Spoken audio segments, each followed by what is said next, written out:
열왕기하 7장. 엘리사가 말하였다. 주님의 말씀을 들으십시오. 주님께서 이렇게 말씀하셨습니다. 내일 이맘때쯤에 사마리아 성문 어귀에서 고운 밀가루 한 스아를 한 세겔에 사고 보리 두 스아를 한 세겔에 살 수 있을 것이다 하셨습니다.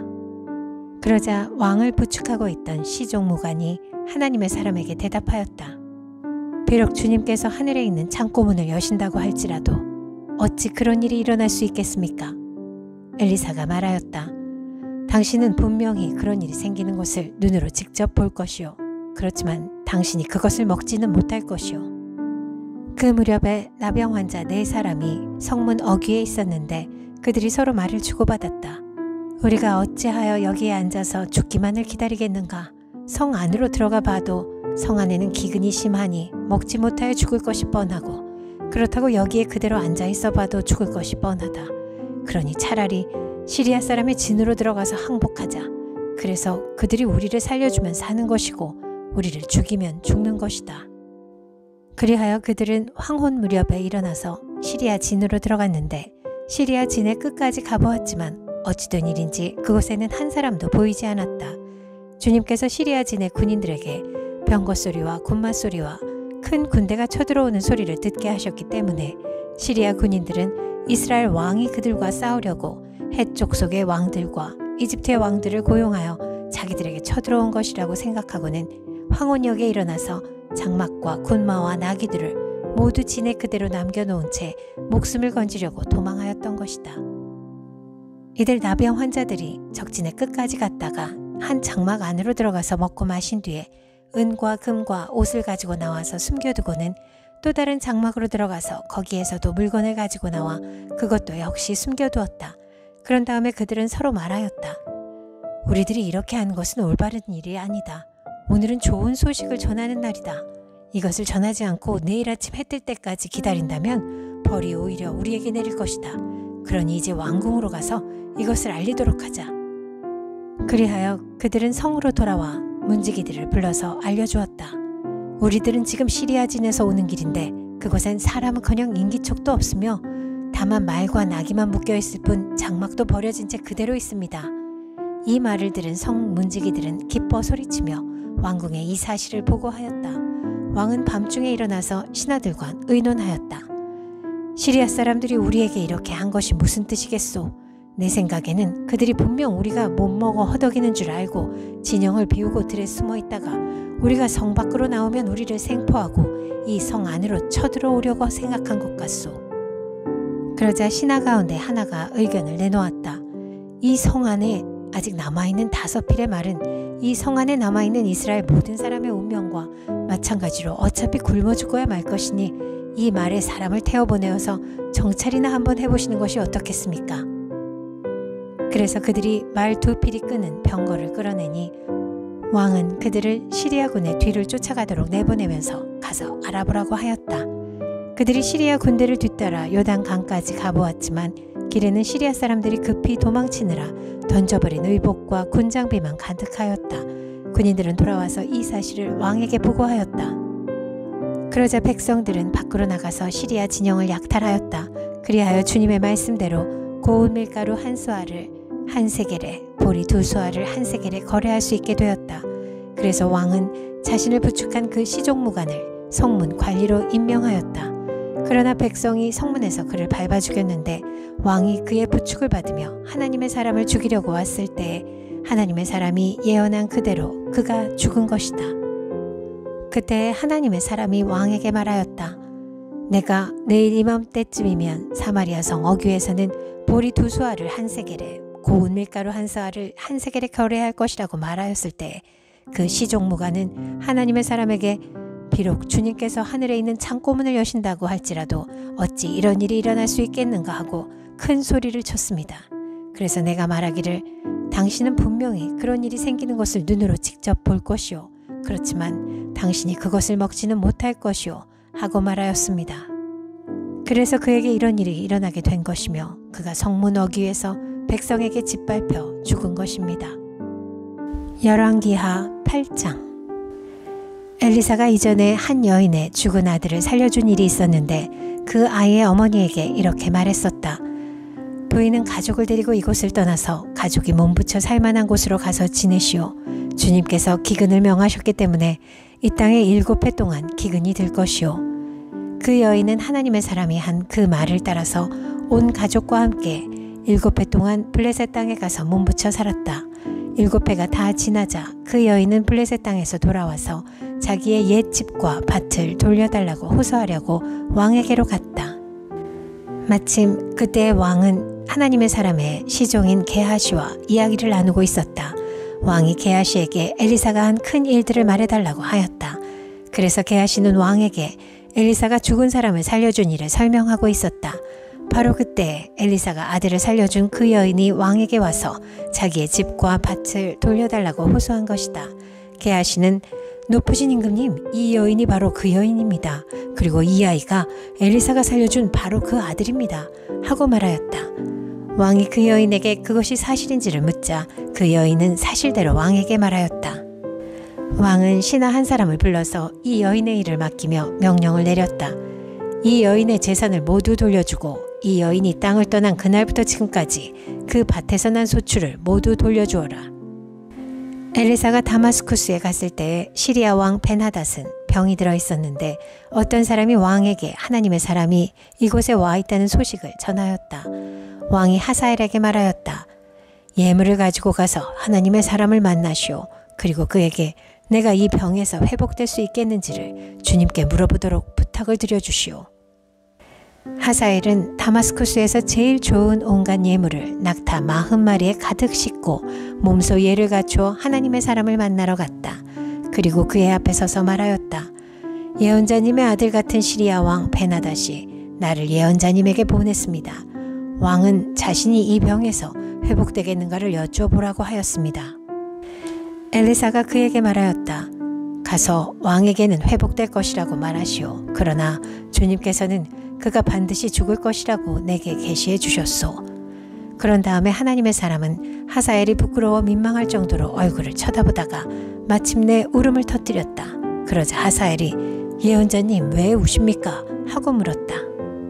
엘리사는 다음과 같이 말하였다. 나는 그대가 이스라엘 자손에게 어떤 악한 일을 할지를 알기 때문이요. 그대는 이스라엘 자손의 요새에 불을 지를 것이고 젊은이들을 칼로 살해하며 어린아이들을 메어쳐 죽일 것이고 임신한 여인의 배를 가를 것이요. 하사엘이 물었다. 그러나 개보다 나을 것이 없는 나 같은 사람이 어떻게 그런 엄청난 일을 저지를 수 있겠습니까? 그러자 엘리사가 말하였다. 주님께서 그대가 시리아 왕이 될 것을 나에게 계시하여 주셨소. 그는 엘리사를 떠나서 왕에게로 돌아갔다. 벤하닷 왕이 그에게 물었다.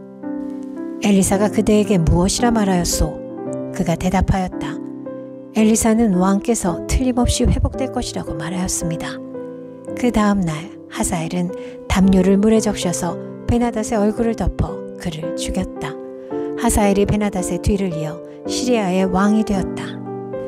이스라엘 왕 아합의 아들 요람 제5년에 여호사밧이 아직도 유다의 왕일 때에 여호사밧의 아들 여호람이 다스리기 시작하였다.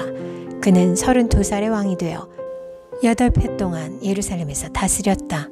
그는 아합의 딸을 아내로 맞아들였기 때문에 아합 가문이 한대로 이스라엘 왕들이 간 길을 갔다. 이와 같이 하여 그는 주님 보시기에 악한 일을 하였다. 그러나 주님께서는 자기의 종 다윗을 생각하셔서 유다를 멸망시키려고는 하지 않으셨다. 주님께서는 이미 다윗과 그의 자손에게서 왕조의 등불이 영원히 꺼지지 않게 하시겠다고 약속하셨기 때문이다. 여호람이 다스린 시대에 에돔이 유다의 통치에 반기를 들고 자기들의 왕을 따로 세웠다. 그래서 여호람은 모든 병거를 출동시켜 4일로 건너갔다가 그만 에돔 군대에게 포위를 당하고 말았다.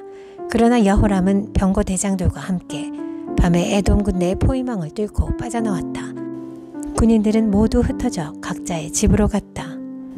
이와 같이 에돔은 유다에 반역하여 그 지배를 벗어나 오늘날까지 이르렀고 그때의 림나 역시 반역을 일으켰다. 여호람의 나머지 행적과 그가 한 모든 일은 유다 왕 역대지략에 기록되어 있다. 여호람이 죽어 그의 조상과 함께 다윗성에 장사되었다. 그의 아들 아하시아가 그의 뒤를 이어 왕이 되었다. 이스라엘의 아합 왕의 아들 요람 제12년에 여호람의 아들 아하시아가 유다 왕이 되었다. 아하시아가 왕이 될 때의 나이는 22살이었고 그는 한 해 동안 예루살렘에서 다스렸다. 그의 어머니 아달랴는 이스라엘 오므리 왕의 딸이었다. 그는 아합 가문의 사위였으므로 아합 가문의 길을 걸었으며 아합 가문처럼 주님 보시기에 악한 일을 하였다. 그는 아합의 아들 요람과 함께 시리아 왕 하사엘과 싸우려고 길르앗의 라못으로 갔다. 그 싸움에서 시리아 군대가 요람을 쳐서 부상을 입혔다. 요람 왕이 시리아 왕 하사엘과 싸우다가 라마에서 시리아 사람들에게 입은 상처를 치료하려고 이스라엘로 돌아갔다. 그때 아합의 아들 요람이 병이 들었으므로 여호람의 아들인 유다의 아하시아 왕이 문병을 하려고 이스라엘로 내려갔다. 열왕기하 9장. 예언자 엘리사가 예언자 수련생들 가운데서 한 사람을 불러 말하였다. 너는 허리를 단단히 묶고 손에 이 기름병을 들고 길르앗의 라못으로 가거라. 거기에 가면 그곳에서 nim시의 손자이며 여호사밧의 아들인 예후를 만나게 될 것이다. 그러면 안에 들어가 그의 동료들 사이에서 그를 불러내어 밀실로 데리고 들어가거라. 그리고 기름병을 기울여 그의 머리에 부으며 나 주가 말한다. 내가 너를 이스라엘의 왕으로 세웠다 하고 말하여라. 그렇게 말한 다음에 너는 문을 열고 속히 도망하여라. 지체해서는 안 된다. 그리하여 예언자의 시종인 그 젊은이가 길르앗의 라못으로 갔다. 그가 도착하였을 때에 그곳에는 군대의 장군들이 둘러앉아 회의를 하고 있었다. 그가 그들에게 말하였다. 장군님, 드릴 말씀이 있습니다. 그러자 예후가 말하였다. 우리들 가운데 누구에게 말하고 있는 겁니까? 그 시종이 말하였다. 바로 장군님께 말씀을 드리고 있습니다. 예후가 일어나서 집 안으로 들어가자 예언자의 시종인 그 젊은이는 그의 머리에 기름을 부으며 말하였다. 나 주 이스라엘의 하나님이 말한다. 내가 너에게 기름을 부어 주님의 백성 이스라엘의 왕으로 세웠다.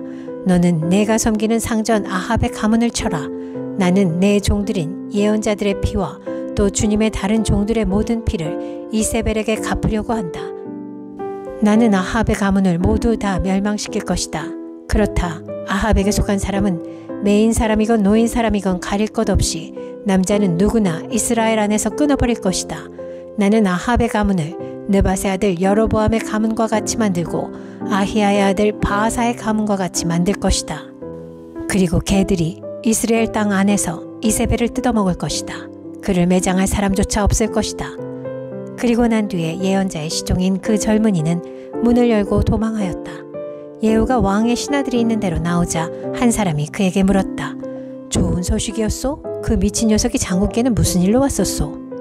예후가 그들에게 말하였다.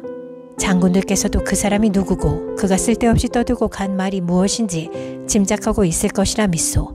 그러나 그들이 말하였다. 슬쩍 넘어가지 마시오. 우리에게 사실을 말해주시오. 예후가 대답하였다. 그의 말이 주님께서 나를 이스라엘의 왕으로 기름 부어 세웠다고 말씀하셨다고 하였소. 그러자 그들은 황급히 일어나 각자 자기의 옷을 벗어서 섬돌 위 예후의 발 아래에 깔고 나팔을 불며 예후께서 임금님이 되셨다 하고 외쳤다. 그리하여 nim시의 손자이며 여호사밧의 아들인 예후는 요람을 칠 모의를 하게 되었다. 그때의 요람은 이스라엘 전군을 이끌고 시리아 왕 하사엘과 맞서서 길르앗의 라못을 지키고 있었다. 요람 왕이 시리아 왕 하사엘과 싸울 때 시리아 사람에게 다친 상처를 치료하려고 이스라엘로 올라와 있을 때였다. 마침내 예후가 말하였다. 장군들이 나와 뜻을 같이 한다면 아무도 이 성읍을 빠져나가서 이스라엘에 이 사실을 알리는 일이 없도록 해주시오. 그런 다음에 예후는 병거를 타고 이스라엘로 갔다. 요람이 그곳에서 병으로 누워 있었다. 유다의 아하시아 왕은 요람을 문병하려고 벌써 거기에 와 있었다. 이스라엘의 망대 위에 서 있는 파수병이 예후의 군대가 오는 것을 보고 웬 군대가 오고 있습니다 하고 외쳤다. 그러자 요람이 말하였다. 기마병을 보내어 그들을 만나 평화의 소식이냐고 물어보아라. 그리하여 기마병은 그들을 만나러 가서 말하였다. 임금님께서 평화의 소식이냐고 물어보라 하셨소. 그러자 예후가 말하였다. 평화의 소식인지 아닌지가 너와 무슨 상관이 있느냐. 너는 내 뒤를 따르라. 파수병이 왕에게 보고하였다. 그들에게 간 전령이 돌아오지 않습니다. 그리하여 왕이 두 번째 기마병을 보내자 그가 그들에게 가서 말하였다. 임금님께서 평화의 소식이냐고 물어보라 하셨소. 그러자 예후가 말하였다. 평화의 소식인지 아닌지가 너와 무슨 상관이 있느냐. 너는 내 뒤를 따르라. 파수병이 왕에게 또 보고하였다. 그들에게 간 전령이 또 돌아오지 않습니다. 그런데 미친 듯이 말을 모는 모습이 님시 아들 예후와 비슷합니다. 이 말을 듣자 요람은 병거를 준비하라 하고 명령하였다. 병거를 준비하니 이스라엘 왕 요람과 유다 왕 아하시아가 각각 자기의 병거를 타고 예후를 만나러 나가서 이스라엘 사람 나봇의 땅에서 그를 만났다. 요람이 예후를 보고 예후 장군 평화의 소식이요? 하고 물었다. 예후는 당신의 어머니 이스라엘이 저지른 음행과 마술 행위가 극에 달하였는데 무슨 평화가 있겠소? 하고 대답하였다. 요람이 그의 손에 쥔 말굽비를 급히 돌려 도망하면서 아하시아에게 소리쳤다. 아하시아 임금님 반역이요. 예후가 힘껏 활을 당겨 요람의 등을 겨누어 쏘자 화살이 그의 가슴을 꿰뚫고 나갔다. 그는 병거 바닥에 엎드러졌다. 예후가 요람의 빛깔 시종무간에게 말하였다. 그 주검을 들고 가서 이스라엘 사람 나봇의 밭에 던지시오. 당신은 나와 당신이 그의 아버지 아합의 뒤에서 나란히 병거를 타고 다닐 때에 주님께서 그를 두고 선포하신 말씀을 그대로 기억할 것이요. 주님께서 아합에게 내가 어제 나봇과 그의 아들들이 함께 흘린 피를 분명히 보았다. 바로 이 밭에서 내가 너에게 그대로 갚겠다. 이것은 나 주의 말이다. 하고 말씀하셨소. 이제 당신은 그 주검을 들고 가서 주님의 말씀대로 그 밭에 던지시오. 유다의 아하시아 왕은 이것을 보고 베타간으로 가는 길로 도망하였으나 예후가 그의 뒤를 추적하며 저자도 죽여라 하고 외치니 이블르한 북은 구루 오르막길에서 예후의 부하들이 병거에 타고 있는 아하시아를 찔러 상처를 입혔다. 그는 무기토까지 도망하여 그곳에서 죽었다. 그의 부하들이 그를 병거에 실어 예루살렘으로 운반하고 그를 다윗성에 있는 그의 조상들의 묘지에 함께 장사 지냈다. 아합의 아들 요람 왕 제11년에 아하시아가 유다를 다스리는 왕이 되었다.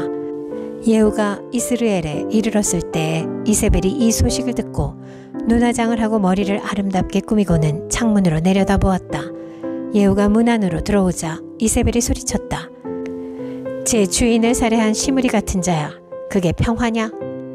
예후가 얼굴을 들어 창문을 쳐다보며 소리쳤다. 내 편이 될 사람이 누구냐? 누가 내 편이냐? 그러자 두세 명의 내관이 그를 내려다보았다. 예후가 그들에게 명령하였다. 그 여자를 아래로 내던져라. 그들이 그 여자를 아래로 내던지니 피가 벽과 말에게까지 튀었다. 예후가 탄 말이 그 여자의 주검을 밟고 지나갔다. 예후가 궁으로 들어가서 먹고 마시다가 말하였다. 이제 저 저주받은 여자를 찾아다가 장사를 지내주어라. 그래도 그 여자는 왕의 딸이었다. 그들이 그 여자를 장사 지내주려고 찾아 나섰으나 그 여자의 해골과 손발 밖에는 아무것도 발견할 수가 없었다. 그들이 돌아와서 그에게 그렇게 보고하니 그가 말하였다. 주님께서 주님의 종 디셉 사람 엘리야를 시켜서 말씀하신 대로 이루어졌다. 주님께서 말씀하시기를 이스라엘의 밭에서 개들이 이세벨의 주검을 뜯어먹을 것이며 이세벨의 주검은 이스라엘에 있는 밭의 거름처럼 될 것이므로 이것을 보고 이세벨이라고 부를 사람은 아무도 없을 것이다 하셨는데 그대로 되었다.